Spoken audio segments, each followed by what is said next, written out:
Thank you, Mr. Chairman, and I want to speak plainly about what's at stake here and fully support Mr. Kuda's amendment. SNAP is vital to rural communities, to farmers and economies. It provides vital dollars that support both our farmers but also small groceries like that of which I spoke about yesterday in rural Lordsburg, New Mexico, the only grocery store within a 30-mile radius, and that feeds families in rural America.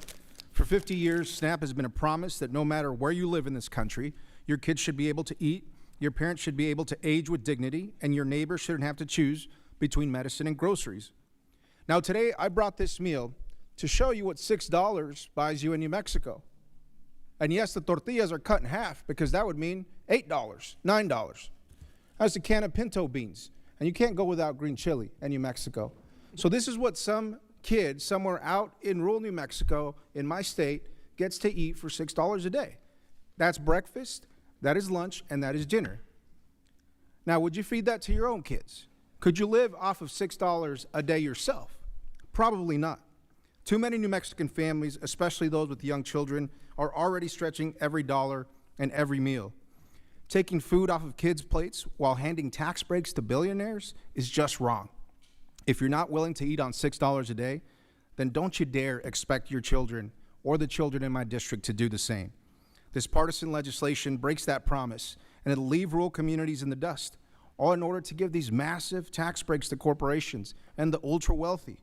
Under this partisan plan, it would cost the state of New Mexico around $255 million just in next year, and an estimated $2.4 billion over the next 10 years. Folks, we don't have that kind of money.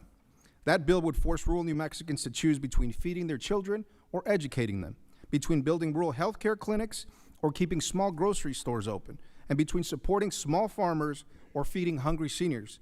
Not in the name of fiscal responsibility, as some have claimed in this committee, or in order to reduce the national debt, because this bill and this entire bill does none of that, but simply to line the pockets of corporations and billionaires. Hungry people can't work, hungry kids can't learn, hungry families can't raise their children, and a hungry nation cannot prosper. New Mexican children, families, farmers, and rural communities should not be forced to pay for these reckless tax breaks for the wealthy.